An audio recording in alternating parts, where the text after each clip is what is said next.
જોયા વગર લગ્ન કેટલા થયા છે આ મંડપ? હાથ ઊંચો કરે દિલથી. 1 2 3 4 5. ઓહો, દેખાતું નથી. લાઈટ વધારો ને પાપા કાલથી. 7 8 9 10 11 12 13 14 15 16 17 18 19 20 21 22. આ દૂરવાળા દેખાતા નથી. એટલીસ્ટ તમે પણ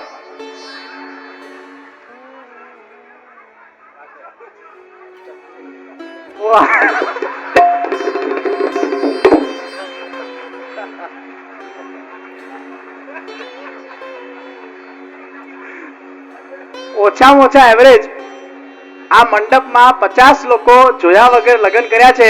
એકવાર આ 50 લોકો માટે જોરથી તાળીઓ પાડો કે વિચાર કરો પહેલો દિવસ કેવો ગયો હશે લગ્નનો. कैसा होगा पहला दिन? એકબીજાને જાણતા નથી, એકબીજાને ઓળખતા નથી, શું વાત કરવી.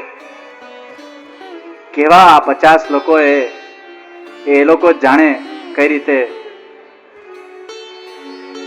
પછી ધીરે ધીરે જ્યારે એ લોકોનો સંબંધ થાય, એકબીજાને ઓળખે, એકબીજાને જાણે, એકબીજાના પરિચયમાં આવે, પછી ધીરે ધીરે પ્રેમ સ્વતઃ પ્રગટ થાય છે ને. પહેલી દિવસે કે પ્રેમ પ્રગટી જવાનો એને જ્ઞાન છે ખાલી. આ મારો પતિ, આ મારી પત્ની, આ મારો સાસુ, આ મારો સસરો, આ મારો આ મારો આ. એને જ્ઞાન છે પણ પ્રેમ નથી. પણ ધીરે ધીરે 6 7 8 10 એકાદ 2 વર્ષ પછી પ્રેમ સ્વતઃ પ્રગટ છે. એ રીતે ભગવાન સાથે પણ જયારે આપણો નવો બ્રહ્મ સંબંધ થાય, આત્માનો પરમાત્મા સાથે સંબંધ થાય, ત્યારે જરૂરી નથી કે પહેલા દિવસથી ભગવાનમાં પ્રેમ જાગૃત થઈ જાય, પણ સેવા કરતા કરતા કરતા કરતા એ પ્રેમ જાગૃત થાય છે, પછી ભક્તિ સિદ્ધ બને છે ને. પણ સેવા કરશો તો ભક્તિ આવશે ને. કરશો જ નહીં તો ક્યાંથી સેવા, તો ક્યાંથી ભક્તિ થશે? ઘણા લોકો કે અમને તો આવડતી નથી એટલે અમે કરતા નથી.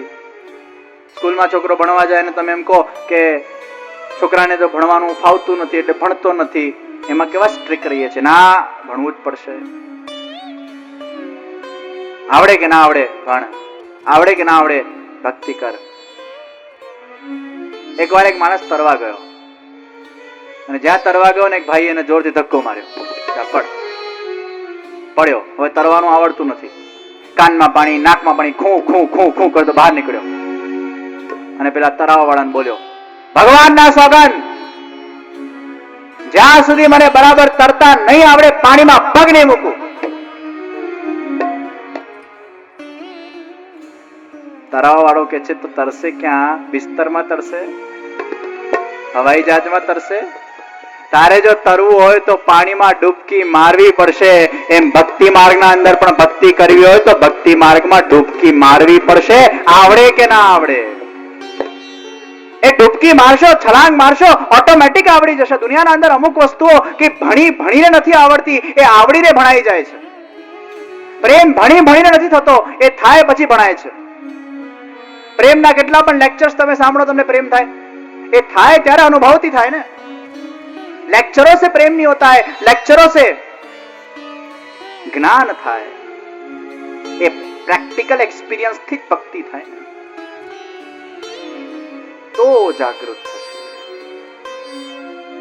પણ આપણે પહેલા જ ભક્તિ કરતા પહેલા જ આપણે એટલા બધા ગભરાઈએ પુષ્ટિ માર્ગથી. પુષ્ટિ માર્ગ તો બહુ જ ડેન્જરસ છે, બહુ રિસ્ટ્રિક્શન વાળું છે, બહુ હાર્ડ છે. અહીંયા તો બહુ અપ્રસ છે. અહીં નહીં અડકવાનું, ત્યાં નહીં અડકવાનું, આ નહીં ખાવાનું, પેલું નહીં ખાવાનું, આમ નહીં જવાનું, તેમ નહીં જવાનું, આ નહીં કરવાનું, પેલું નહીં કરવાનું. કેટલું બધું અઘરું લાગે છે ને. દુનિયાના અંદર આપણને કોઈ પણ વસ્તુ અઘરી ત્યાં સુધી લાગે છે જ્યાં સુધી આવડતી નથી. આવડ્યા પછી બધી અઘરી વસ્તુ સહેલી થઈ જાય છે. અઘરી ત્યાં સુધી છે જ્યાં સુધી આવડતું નથી. પણ આ અઘરું છે એવું માનવાની જરૂર નથી. આ દુનિયાના અંદર આપણે દરેક લોઝ ને ફોલો કરીએ છીએ કે મને સાચું કહો. ઇન્કમ ટેક્સ ના લો ફોલો કરો છો, પ્લેનમાં જાઓ છો લો ફોલો કરો છો. પ્લેનમાં જઈને આપણને જફા લાગે છે. કોઈ 7 વર્ષનો છોકરાને લઈને મમ્મી પ્લેનમાં જાય અને કેટલી જફા છે જુઓ, તમને બતાડું. પહેલા તો બોર્ડિંગ કાઉન્ટર પર જવાનું, પછી ત્યાં પેલું બેગેજ સ્ક્રીન થાય, પછી પેલો બોર્ડિંગ પાસ આપે, પછી અંદર જાઓ, પાછા લાઈનમાં ઉભા રહેવાનું, પાછું સિક્યોરિટી ચેક થાય, પાછું કઈ ચક્કુ પક્કુ નાખેલું હોય તો પાછું પીપુડી વાગે, પછી પેલા ગેટમાંથી તમે પસાર થાઓ, એમાં પાછું ખિસ્સામાં લઈને ગયો, ત્યાં પાછું વાગે, પાછું બેગો ખોલાવે ને પાછું જોવે ને ગ્લોવ્સ પહેરેલા હાથથી જોવે ને શું છે, આમ છે તેમ છે, ખોલાવે ને આ કરે ને તે કરે ને પાછી બેગ બંધ થાય, પછી પેલો આખો તમને તપાસે ઉપરથી નીચે સુધી આખું તમારું ચેકિંગ કરે, પછી તમે જાઓ અને જઈને પણ પ્લેનમાં ઘૂસો એટલે સૌથી પહેલા ઉપર સિગ્નલ મારેલા હોય, સિગરેટ નહીં પીવાની, અહીંયા બેલ્ટ બાંધીને જ રાખવાનો અને એક સીટ પર જઈને ત્યારે તમે બેસી જાઓ છો. આ જફા છે. 7-8 વર્ષનો છોકરો કે આ બધી કેટલી જફા છે મમ્મી, આ બધું કેટલું બધું જફા વાળું છે. ત્યારે મમ્મી કે આ જેટલું પણ છે ને એ બધું આપણા સેફટી માટે છે. એ શું છે? આપણા સેફટી માટે છે. અહીંયા બેલ્ટ બાંધીને રાખશો તો આપણી સેફટી છે ને. કોઈ માણસ એમ કે ના હું તો મારા અનુસાર પ્લેનમાં ફ્લાઇટમાં જ ટ્રાવેલ કરીશ, મારે કે બેલ્ટ બાંધવાની જરૂર નથી. તો એરોસ્ટેસ કે જા ધક્કા મારીને બહાર કાઢશે, જા નીકળ. તારે પ્લેનમાં બેસવું છે તો you have to obey certain rules and regulation of the flight. અહીંયા સિગરેટ નહીં જ પીવાય, પ્રોહિબિટેડ છે. when something is prohibited you cannot do that. દુનિયાના અંદર, બાહ્ય જગતના અંદર બધા પ્રોહિબિશન્સ ને આપણે માનીએ છીએ અને ઓબે કરીએ છીએ, બધા રૂલ્સ ને ઓબે કરીએ છીએ, પણ ધર્મના અંદર જે રૂલ ને ઓબે કરવાની વાત આવે છે ને એ રૂલ ઓબે થતા નથી, કારણ કે ધર્મને ફોલો કરવું નથી. અહીંયા બધા જ રૂલ્સ ઓબે થશે આપણાથી, બધા સિદ્ધાંતોને ઓબે કરશું, અહીંયા નહીં કરીએ કેમ કે આનો ઇમ્પોર્ટન્સ નથી ને. આ બધા રૂલ જો ફોલો થઈ શકતા હોય તો આ રૂલ કેમ ફોલો ન થાય?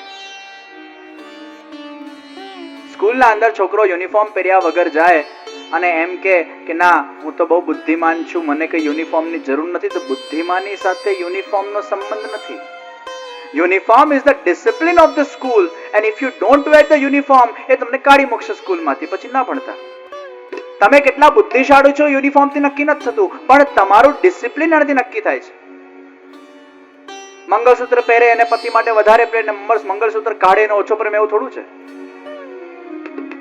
મંગળસૂત્ર પહેરવાથી કે કાઢવાથી પતિનો પ્રેમ ઓછો થતો હોય આ દુનિયાના અંદર એવું થાય?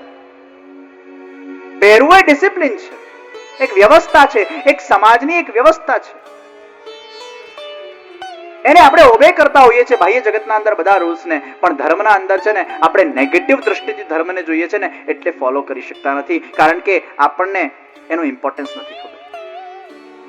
સેવાના અંદર પણ અમુક રૂલ્સ અને રેગ્યુલેશન જે આપણે એને દિલથી જો ફોલો કરશું ને. અપરસ, તો અપરસ એટલે શું? જે ઘરના અંદર સૂતક નથી પડાતું, જે ઘરના અંદર 4 દિવસ નથી પડાતા, જે ઘરના અંદર પિંડું નથી પડાતું, જે ઘરના અંદર લેટ્રિજિન લોકો નાતા નથી, આ 4 તત્વ જ્યાં નથી પડાતા ત્યાં વિશેષ અપરસની જરૂર છે. કેમ જરૂર છે? કારણ કે વી રિસ્પેક્ટ અવર ગોડ. કેમ આ અપરસની જરૂર છે? વાય? આ અપરસ પાછળ કેવલ રિસ્પેક્ટ છે. પુષ્ટિ માર્ગના અંદર 2 સિદ્ધાંતોને બહુ સમજી લેવાની આવશ્યકતા છે. એક તો પ્રભુના સુખાર્થ અને શુદ્ધતા. 2 પાયા છે. ભગવાનના સુખાર્થ સેવા છે અને ભગવાનની શુદ્ધતાથી સેવા છે. આ શુદ્ધતા અને સુખાર્થ આ 2 જ લોજિક છે પુષ્ટિમાનના. આ 2ને જો આપણે સમજી લઈએ તો કઈ અઘરું લાગતું જ નથી. પાયાને સમજવાની જરૂર છે. કેમ આપણે અપરસ પાડીએ છીએ? આજે સામાન્યથી સામાન્ય માણસ હોય ને, એ કોઈ જોબમાં ઇન્ટરવ્યુ આપવા જાય ને તો એ સરસ નાહી ધોઈને તૈયાર વ્યાર થઈને પરફ્યુમ છાંટીને જતો હોય છે ને, કેમ કે એના બોસ માટે રિસ્પેક્ટ છે કે હું ઇન્ટરવ્યુ આપવા જઉં છું, લગર વગર જવાય નહીં. જો સામાન્ય બોસને ઇન્ટરવ્યુ આપવા પાટવા જો નાહી ધોઈને જવાઈ શકાતું હોય, તૈયાર થઈને જવાતું હોય, તો સાક્ષાત જગતનો બોસ આપણા ઘરે બિરાજમાન હોય એની સેવામાં કેમ અપરસ ના પડાય? એમાં કઈ મોટી આફત આવે છે? એક સ્નાન કરીને ખાલી આ બધું નહીં અડક. કેમ નહીં અડકવું મને કહો? કેમ કે આ 4 વસ્તુ તમે નથી પાડતા એટલે અશુદ્ધિ તમારા ઘરમાં છે, એટલે નાઈને પાછું તમે અડકો તો પાછી અશુદ્ધિ તમારા અંદર આવે. એનો અર્થ શું રહ્યો? એટલે આપણે રેશમી વસ્ત્ર પહેરીને સ્નાન કરીને કશે અડકતા નથી, ઠાકોરજીની સેવા કરી, because we respect our God. અપરસના અંદર રિસ્પેક્ટ છે. ધર્મશાસ્ત્રે જે વસ્તુનો નિષેધ કર્યો છે એ વસ્તુને ફોલો કરવું, એ લોને ફોલો કરવું એ આપણી સેફટી માટે છે. પ્લેનના અંદર જે લો છે એ યાત્રાની સેફટી માટે છે. એમ જેને પુષ્ટિ માર્ગની ફ્લાઇટના અંદર જેને પ્રવેશ લીધો છે એની સેફટી માટે પણ અમુક પ્રોહિબિશન્સ કર્યા છે, એ પાડવા તો પડે ને. એમાં એક પ્રોહિબિશન આવ્યું, અસમર્પિત વસ્તુ નામ તસ્માદ વર્જન માચરેત. હું તો કોઈ ના પાડતો જ નથી, બહારનું ખાવું હોય જેટલું ખાવાનું, નો ના.